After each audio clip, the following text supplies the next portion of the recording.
Habían pasado apenas 3 semanas desde que el padre Arístides fue asignado al claustro de los Santos Humildes, un antiguo convento encaramado sobre la barranca de San Gregorio, a las orillas de Xochimilco. Las crónicas parroquiales aseguraban que sus primeros cimientos databan del año 946, una exageración que nadie podía verificar, pero que todos repetían con orgullo. Las losas gastadas, los pasillos de eco interminable y la celda hecha con muros de 1 metro de grosor le recordaban cada noche al joven sacerdote la fragilidad del tiempo y de la fe. El convento se utilizaba ahora como casa de formación. 16 seminaristas vivían bajo el mismo techo, guiados por 2 prefectos y supervisados por el padre Arístides, nombrado rector interino. Aquel anochecer de viernes, un aire helado se colaba por las rendijas de las ventanas, apagando velas y haciendo crujir las puertas como si todas tuvieran vida propia. Era la primera vez que Arístides se quedaba solo haciendo inventario en la biblioteca del piso bajo. Entre anaqueles cubiertos de polvo, fechaba y sellaba volúmenes para el archivo digital de la diócesis. En la parte alta, casi todos los muchachos dormían ya. Los que no, repetían mentalmente los salmos de completas antes de cerrar los ojos. Carlos, uno de los seminaristas mayores, era famoso por colarse a la huerta trasera y fumarse un cigarro a escondidas. Esa noche, como tantas otras, desapareció en cuanto sonó la última campanada de las 10 y regresó después de media hora con las manos impregnadas de tabaco, la mirada esquiva y un secreto colgándole del labio. «Padre, no fui yo quien movió la imagen de la Virgen del corredor», murmuró al pasar frente a la oficina del rector. «No te preocupes», respondió Arístides sin apartar los ojos del libro. «Ya hablaremos mañana». Cuando el reloj marcó las 11:15, el padre decidió que era hora de cierre. Subió con paso lento la escalera de piedra que conducía al patio interior, un cuadrángulo abierto cuyo centro estaba presidido por un naranjo, y atravesó los soportales hasta la puerta que comunicaba con el ala de dormitorios. Allí, un silbido que no supo reconocer se deslizó entre las columnas. Era un tono grave, sostenido, semejante al viento al fracturarse contra un hueco diminuto. El rector encendió su linterna de mano. El haz de luz iluminó solo polvo en suspensión. Aún así, sintió que no estaba solo. Atravesó el pasillo principal, giró a la derecha y se topó con la puerta de la azotea. Alguien la había dejado entornada. A cualquiera de los seminaristas, eso le hubiera costado una reprimenda, porque la azotea colindaba con la barranca y era territorio prohibido de noche. Empujó la puerta con cuidado. El rechinido se propagó como un susurro metálico. Al otro lado, la oscuridad era casi sólida, interrumpida únicamente por la brasa encendida de un cigarro. Allí, apoyada contra el pretil, la silueta de un hombre altísimo parecía contemplar el vacío. «Carlos», llamó el padre con voz neutra. La figura no contestó. La linterna apenas dibujaba el contorno de sus hombros, desproporcionadamente anchos. Uno tras otro, los segundos se estiraron más de la cuenta hasta que el sacerdote notó algo extraño. El humo subía en vertical, denso, como un hilillo de incienso, pero el cigarro permanecía inmóvil entre los dedos de aquel sujeto. Y lo peor, cuando la brasa palpitaba, no iluminaba rostro alguno. Era como si la oscuridad se tragara el fuego a medio centímetro de la piel. Un escalofrío infantil recorrió la espalda de Arístides. Chasqueó los dedos varias veces, gesto que usaba para llamar la atención de los muchachos, pero el hombre seguía inmóvil, de espaldas, inhalando sin aspirar. Entonces, ocurrió lo imposible. La brasa comenzó a flotar hacia arriba, desprendiéndose de la mano, y al hacerlo reveló que no había mano que la sujetara. El cigarro quedó suspendido, giró sobre su eje y se apagó como si un soplo invisible lo extinguiera. Arístides retrocedió un paso. Tropezó con el marco de la puerta, la linterna cayó y rodó hasta el borde, iluminando fugazmente un tramo de azotea. Allí, donde hacía un instante se alzaba el hombre, no quedaba nadie. Solo un charco de sombra demasiado densa, tan negra que parecía absorber la luz. El sacerdote se agachó a tomar la linterna y, cuando la levantó, la sombra se había disipado. Corrió escaleras abajo, recorrió el pasillo y llegó jadeante al dormitorio de Carlos. Tocó 2 veces. El seminarista abrió medio adormilado, con los ojos entrecerrados. «¿Padre? ¿Le pasa algo?» «Hace un momento estabas en la azotea», acusó Arístides, con la camisa pegada a la espalda por el sudor. «No, padre. Estoy aquí desde antes de las 11. Pregúntele a Esteban, que comparte cuarto conmigo». Esteban, desde su cama, confirmó con un gruñido somnoliento. Arístides tragó saliva. «Perdonen», murmuró, y se alejó sin convencer a nadie, ni siquiera a sí mismo. Esa noche, el claustro entonó susurros que solo él logró oír, golpes leves en las paredes, un silbido que giraba por los corredores como viento atrapado. Y cada vez que intentaba rezar, la imagen que volvía era la brasa ascendiendo sola, desafiando la gravedad. A las 2:46 lo despertó un golpe atronador. Saltó de la cama. Al fondo del pasillo, la puerta de la azotea estaba, otra vez, abierta. El miedo retorció sus tripas, pero el deber lo empujó. Debía proteger a los jóvenes. Con el rosario en la mano derecha y la linterna en la izquierda, avanzó hasta la puerta. El viento nocturno traía olor a azahar y humedad. Al cruzar el umbral, vio huellas oscuras en el suelo. Parecían pisadas hechas con agua sucia, pero hervían, como si el líquido se evaporara. Con cada paso, las marcas desaparecían. Las siguió hasta el pretil y se asomó. Abajo, la barranca era una sola negrura. Sin embargo, una forma se despegó de la pared del acantilado, un rostro pálido, alargado, cuyas facciones estaban retorcidas en una mueca de infinita pena. De sus cuencas emanaba un resplandor amarillento, y al abrir la boca se oyó el mismo silbido grave de antes, multiplicado por 1000. Arístides cayó de rodillas, rezó con voz temblorosa. «Non timevo mala cuniam tu me cumes». El rostro comenzó a descender lentamente, hundiéndose en el aire como si se sumergiera en agua espesa. Con él, la brisa helada se fue apagando, y el silbido se deshizo en un suspiro. Cuando todo terminó, el padre era un manojo de huesos ateridos, aferrado al rosario. A la mañana siguiente, frente a los seminaristas, anunció con voz firme que nadie volvería a la azotea sin su permiso. No explicó por qué.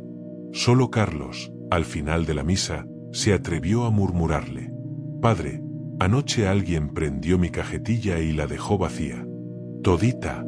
Y la colilla estaba en mi almohada, quemada hasta la mitad».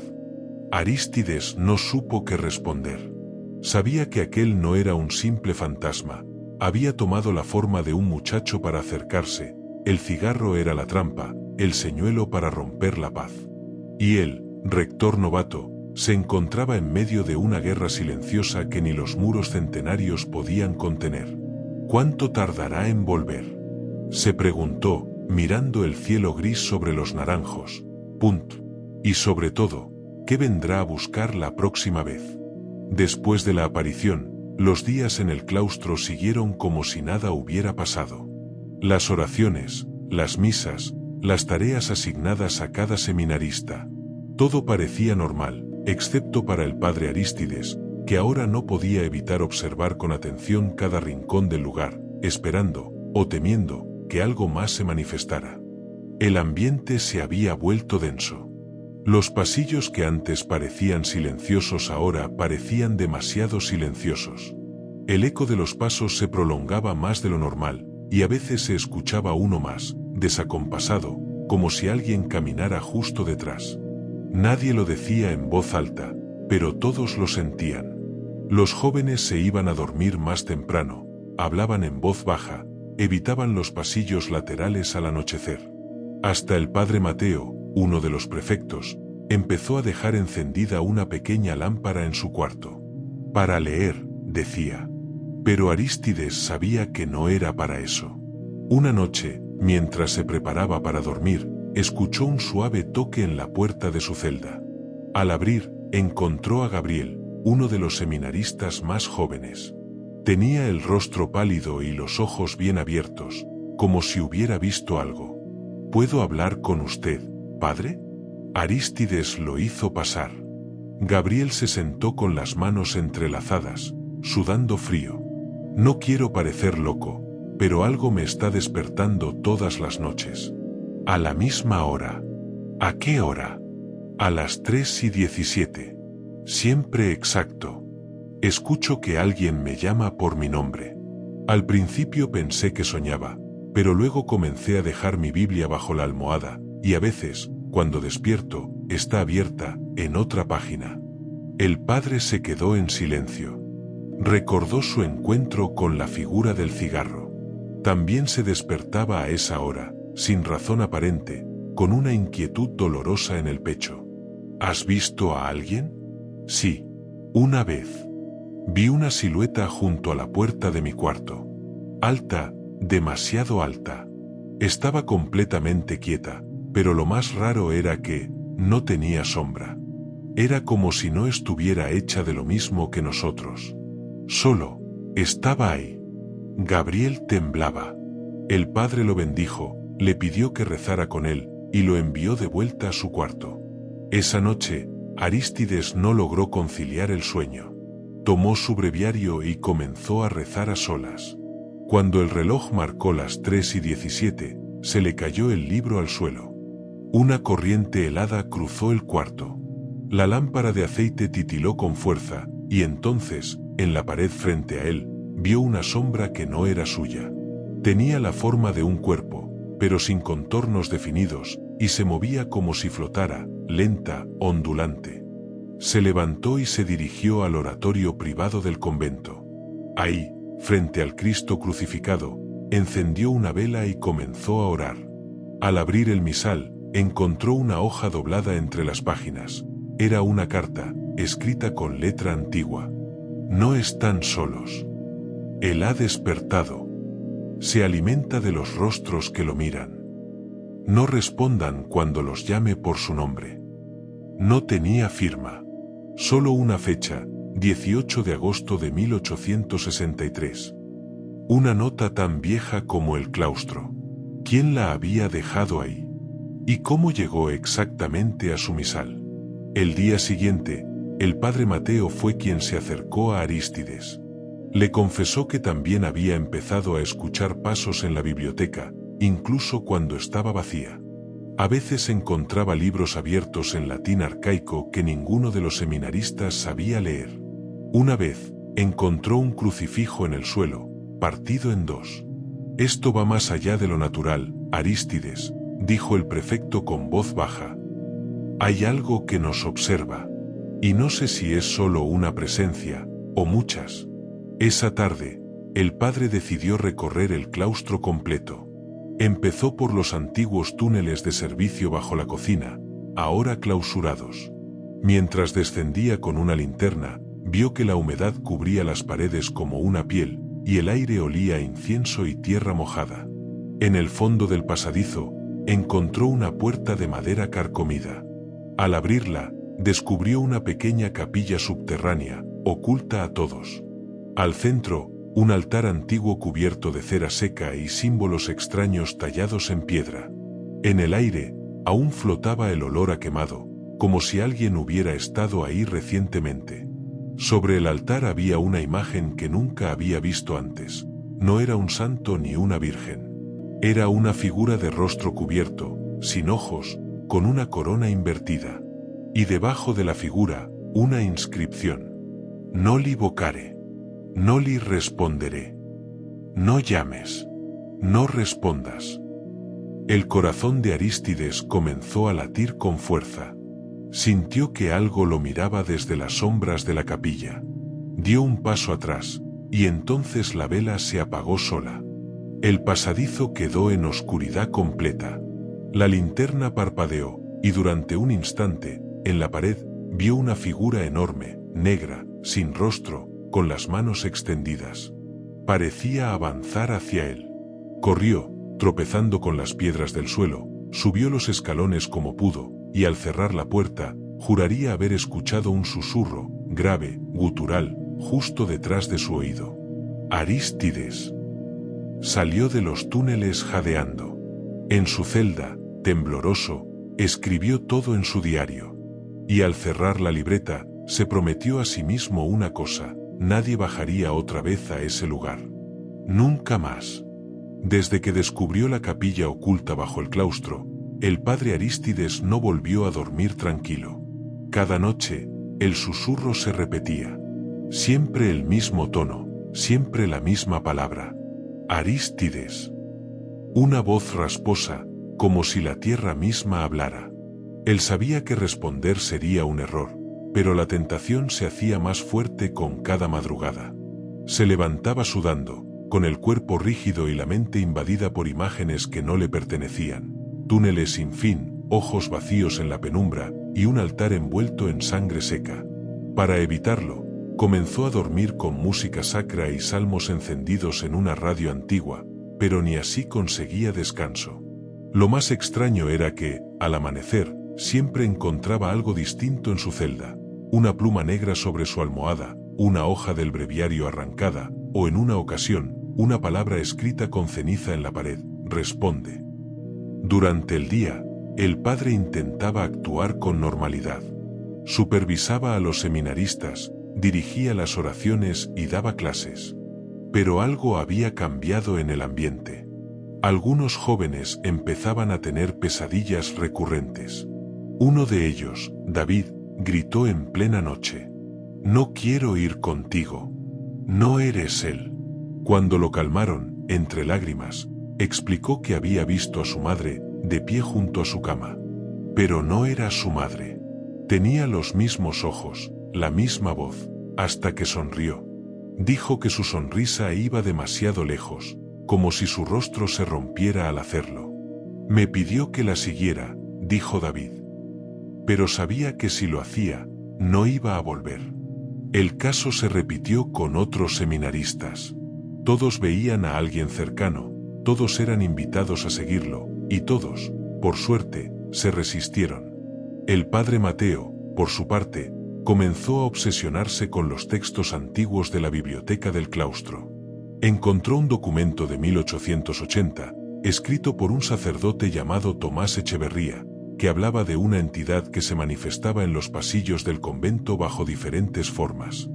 La llamaban el nombre olvidado. Se manifiesta cuando uno baja la guardia. Cuando su nombre se pronuncia o se escucha, ya es tarde. Entra por el oído, se instala en la memoria y se alimenta del miedo. Nadie debe decirlo. Nadie debe escribirlo. Lo más perturbador era que las últimas páginas del manuscrito estaban arrancadas. Solo quedaban unas notas al margen con tinta corrida. No puedo sacarlo de mi mente. Está en todas partes.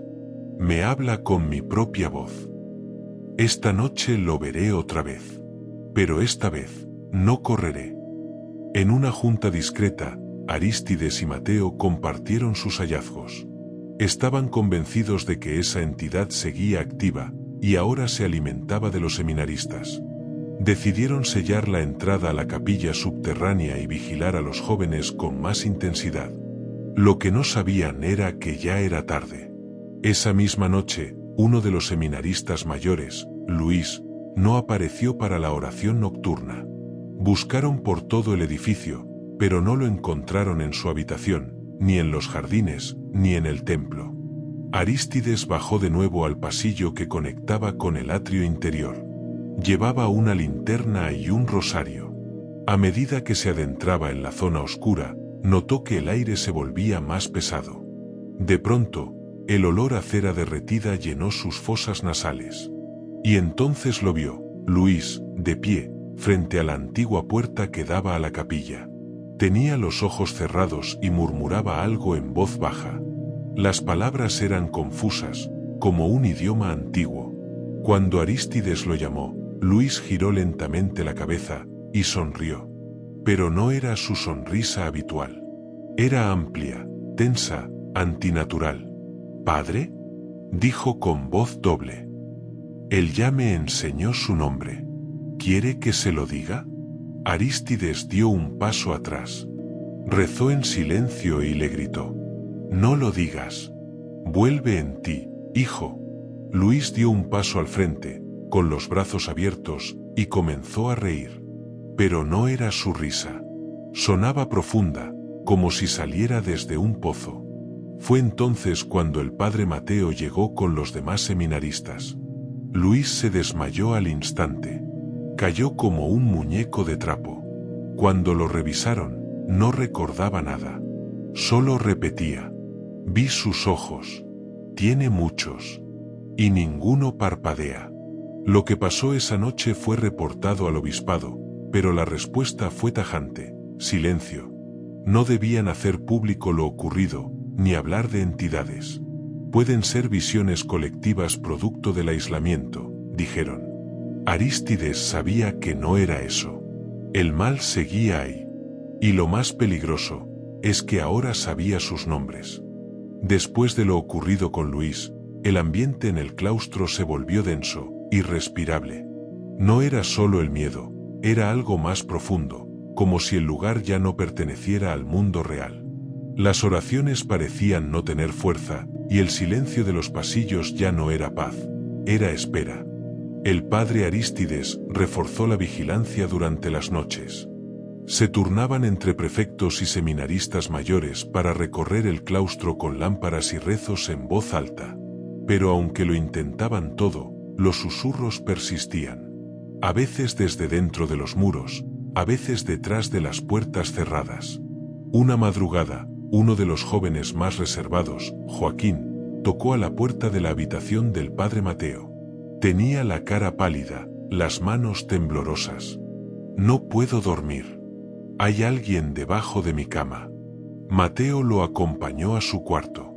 Revisó todo, la cama, el armario, incluso las ventanas. No había nadie. Mira, hijo, no hay nada aquí. Son solo tus nervios. Pero cuando Joaquín se agachó para mirar bajo su cama por sí mismo, se congeló. Su rostro cambió al instante, y de sus labios salió un grito ahogado. Está yo ahí. Mateo se inclinó también. Solo por un segundo. Pero lo que vio le hizo soltar el rosario. Bajo la cama, vio un rostro idéntico al de Joaquín. Mismo corte de pelo, misma ropa, misma expresión, excepto los ojos. Estaban completamente negros, y lo miraban con una sonrisa que no era humana.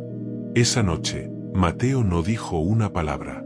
Al día siguiente, pidió permiso para salir unos días del claustro. Necesitaba consultar archivos antiguos en la diócesis.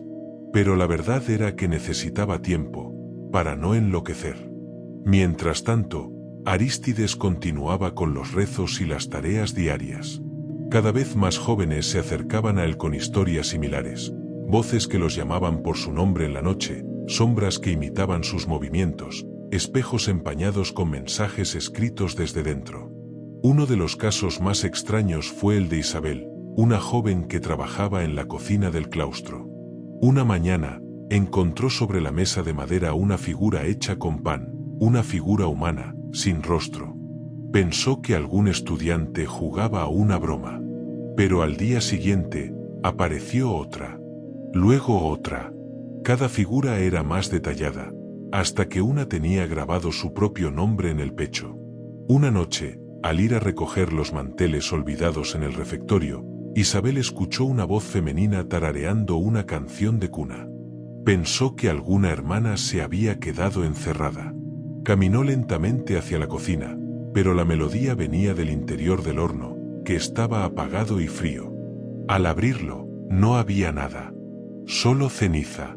Y en la ceniza, las marcas de dos manos pequeñas, como de un niño.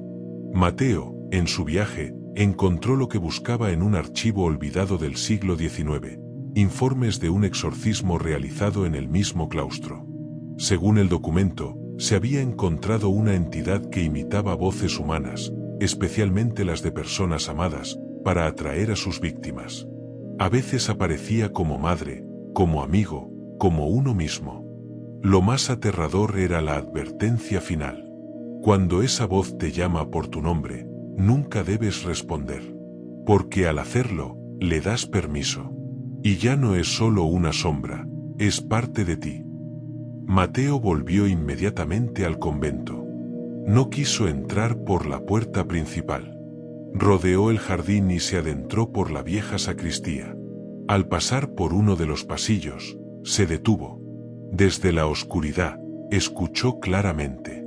Mateo. Era la voz de su hermana fallecida. ¿Por qué me dejaste?, dijo la voz, temblorosa, como la recordaba de niña. Mateo se quedó quieto. Cerró los ojos. Apoyó la espalda contra el muro. Rezó. Pero entonces la voz cambió. Se volvió más áspera, más grave. Mateo, déjame entrar. Al abrir los ojos, no había nadie. Pero en el muro frente a él, escrito en algo parecido a sangre, había una sola palabra. Ya. Aquella noche, el caos comenzó. Uno de los seminaristas, Tomás, desapareció sin dejar rastro. Su cama estaba intacta. La ventana cerrada. Solo encontraron una hoja arrancada de su cuaderno, en la que había escrito una y otra vez: No soy yo. No soy yo. No soy yo. No soy. Y en la parte final, sí soy. El padre Arístides convocó a todos en la capilla. Quería mantenerlos juntos, lejos de las sombras. Mientras les hablaba con voz firme y tranquila, uno de los más pequeños se puso de pie en medio del pasillo y lo señaló. Usted no es el padre Arístides. Él no tiene esa voz. Todos se giraron hacia él. Arístides quedó paralizado. En ese momento, todos escucharon la misma voz resonando en los altavoces de la capilla, aunque nadie los había encendido. Yo ya estoy aquí. Y esa fue la última noche tranquila en el claustro. La capilla, aquel refugio de oración y silencio, se volvió un lugar donde nadie quería entrar. Desde la aparición de aquella voz a través de los altavoces, una voz imposible, no humana, no viva, todo pareció fracturarse dentro del claustro. No solo el ánimo de los seminaristas, sino la lógica misma del espacio. El padre Arístides no respondió a la acusación del joven que lo señaló. Solo cerró los ojos, se persignó, y pidió a todos retirarse con calma. Pero en cuanto salieron, los pasillos ya no eran los mismos. Algo había cambiado. ¿No ven?, susurró Joaquín. Este pasillo no lleva al ala norte. Todos lo sabían. Lo caminaban a diario. Pero ahora, tras recorrerlo por minutos, solo llegaban a otra capilla, una idéntica a la anterior, pero abandonada, llena de polvo, con los cirios derretidos en formas imposibles. Algunos se reían nerviosos. Otros se empezaban a rezar. Nos está jugando, dijo uno. Nos está cambiando las cosas. Como un laberinto. Mateo, con los archivos aún en su bolso, comprendió. La entidad no solo imitaba voces o rostros. Ahora había ganado fuerza suficiente para imitar el lugar mismo. Durante los siguientes días, las reglas del convento dejaron de funcionar. El día y la noche ya no estaban claros. A veces amanecía en la madrugada. A veces, las sombras se extendían como si el sol nunca hubiera salido. Las puertas daban a cuartos que nadie recordaba. Las ventanas mostraban paisajes que no pertenecían al mundo real, cementerios sin cruces, lagos de agua inmóvil, figuras lejanas mirando desde el horizonte. Muchos quisieron irse, pero el claustro no los dejaba. Una y otra vez, al intentar cruzar el jardín hacia la entrada principal, los seminaristas volvían a encontrarse donde comenzaron. El mismo banco, la misma estatua de San Judas. El mismo cuervo observando desde la rama seca. Un círculo. Esto no es solo una posesión, dijo Mateo, con voz temblorosa a Arístides. Es un encierro. Nos están doblando el mundo. Una noche, decidieron reunir a todos en el refectorio. Querían mantenerlos juntos. Mateo propuso encender incienso, repartir rosarios, y leer pasajes del Evangelio en voz alta.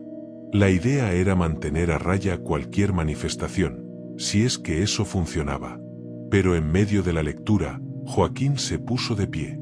No es real, dijo. Mateo lo miró. ¿Qué no es real? Nada. Esto no es real. Este lugar, ustedes, yo, todo está al revés.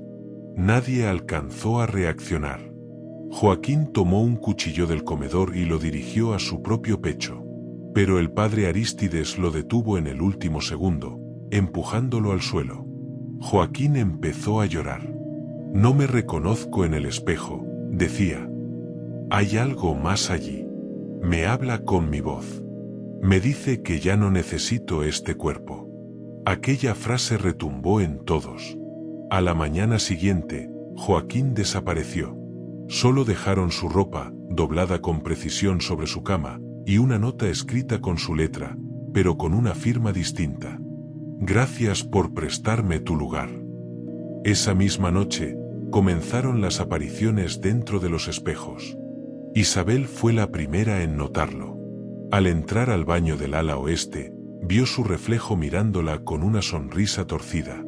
Ella giró la cabeza, pero el reflejo no se movió. Solo levantó una mano, desde dentro del espejo, y colocó un dedo sobre los labios, como pidiendo silencio. No volvió a usar ese baño. Nadie lo hizo. Los prefectos intentaron cubrir todos los espejos. Mateo, cada vez más perturbado, confesó en voz baja: ya no sabemos qué parte del convento es real. Y entonces alguien propuso lo impensable. Tenemos que bajar al sótano. Era un lugar prohibido desde hacía años. Según los archivos, allí se había realizado el último exorcismo registrado. Nadie lo usaba desde que se clausuró con cadenas. Pero las voces venían cada vez más desde abajo. No hay otra opción, dijo Arístides. Si esto empezó en el sótano, ahí debe terminar. Un grupo reducido bajó esa noche: Arístides, Mateo, Isabel y un seminarista llamado Emiliano. Abrieron la reja oxidada con una llave antigua. El aire era espeso. Cada peldaño del descenso crujía como si los juzgara. Al llegar, lo primero que vieron fueron las cruces invertidas en las paredes. Algunas grabadas, otras dibujadas con cera negra. Y al fondo, un círculo de sal quebrado. Aquí fue, susurró Mateo. Aquí sellaron a lo que sea que habita ahora el convento. Pero alguien lo desató, dijo Isabel. ¿Quién? El silencio respondió por ellos. Una voz emergió de la oscuridad. ¿Quién? Yo no. Yo ya estaba aquí. Antes que ustedes. Antes que Dios. Las luces se apagaron. Solo quedó la linterna de Arístides, temblando. Y entonces vieron algo, no una figura concreta, sino una grieta en el aire, como si el espacio mismo se rompiera. Y dentro de la grieta, ojos. Docenas. Todos observando. La linterna cayó al suelo. Todo se volvió negro. Solo se escuchó una palabra, dicha al unísono por todas las voces del claustro, desde las paredes, los pasillos, los reflejos. Abajo. La oscuridad del sótano era total. No solo porque las linternas ya no servían, sino porque la luz misma parecía haber sido expulsada del lugar. Isabel sintió como el aire se volvía más denso, como si los estuviera tragando un pozo sin fondo. El suelo, húmedo y frío, temblaba levemente bajo sus pies, como si algo grande se moviera en lo profundo de la tierra. ¿Dónde está Mateo?, preguntó ella en voz baja, casi sin aire. El padre Arístides no respondió. Emiliano sostenía un crucifijo con tanta fuerza que sus nudillos estaban blancos. Pero no había señales de Mateo. Fue entonces que se escuchó una risa baja, casi infantil, pero repetida como un eco, como si varias gargantas la imitaran al mismo tiempo. De la grieta en el muro, aquella que habían visto antes de que se apagara todo, emergía algo más ahora, una niebla espesa, negra como tinta, que parecía moverse con intención. «¡Regresen!», gritó Arístides, sujetando el brazo de Isabel. No estamos preparados para esto. Pero cuando giraron para volver por las escaleras, las encontraron selladas. Un muro de ladrillos cubría el pasaje, aunque unos minutos antes era una abertura abierta. Habían sido encerrados. Nos está obligando a quedarnos, susurró Emiliano. Nos quiere aquí abajo. Mientras tanto, arriba, en los dormitorios, algunos seminaristas despertaron de un mismo sueño. Todos habían visto el mismo rostro, una mujer sin ojos, con la boca cosida por alambres, extendiendo las manos desde un espejo roto, como pidiendo ayuda o queriendo arrastrarlos con ella. Uno de ellos, Armando, corrió por el pasillo gritando. Golpeaba las paredes, llorando, diciendo que ella estaba adentro de su cabeza. Cuando por fin lograron detenerlo, ya no recordaba cómo había llegado ahí. Solo repetía una frase. Ella quiere salir, pero ya no sabe quién es. Abajo, en el sótano, la grieta crecía.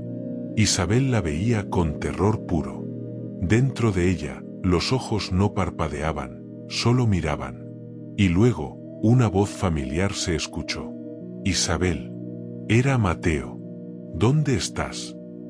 Gritó ella. Pero cuando la voz volvió a hablar, ya no era solo Mateo. Era una mezcla. Voces superpuestas. Voces de sus compañeros. Voces del padre Arístides. Voces que imitaban sin comprender. Tú también tienes una grieta, decían. Todos ustedes la tienen. Es por ahí que yo paso. Y entonces lo comprendieron. La entidad no solo imitaba, se filtraba a través de sus pensamientos, de sus recuerdos, de sus traumas. Era como un virus espiritual. No estaba en el convento. Estaba en ellos. El círculo de sal del suelo se reactivó de pronto, como iluminado por fuego invisible. Arístides, desesperado, sacó su breviario y comenzó a recitar exorcismos. Pero la grieta se reía. Cada palabra santa parecía provocar un eco burlón. Tarde. Ya estoy dentro. Dentro de los muros. Dentro de las mentes. Dentro de los nombres. La figura de Mateo apareció entonces, pero con los ojos completamente negros. Ya no era él. Él me abrió la puerta, dijo la cosa que lo usaba. Y tú, Isabel, tienes la llave para cerrarla. Pero debes quedarte conmigo. Isabel retrocedió. Sintió como todo el aire del sótano era succionado por la grieta. Y entonces gritó, con todas sus fuerzas. ¡Basta! En el nombre de Dios, detente. La grieta se estremeció. Los ojos parpadearon. Por un momento, todo se congeló. Emiliano tomó ese instante para empujar a Isabel hacia atrás y arrojó el rosario de plata directo al centro del círculo. Un destello blanco explotó. La grieta chilló. No con palabras, sino con un sonido tan puro, tan atroz, que hizo sangrar los oídos de todos. Y entonces, silencio. Cuando abrieron los ojos, estaban de nuevo en el claustro. Afuera. Era de día. La luz del sol era real, cálida. Los pájaros cantaban. Y el convento, en silencio absoluto. El padre Arístides decidió cerrar el lugar de forma definitiva. Los seminaristas fueron trasladados a otra sede. Los archivos del exorcismo desaparecieron. Nadie quiso hablar más del tema. Mateo jamás fue encontrado. Y sin embargo, semanas después, Isabel recibió un sobre sin remitente. Dentro, solo una nota escrita a mano. La grieta sigue abierta. No la mires demasiado tiempo.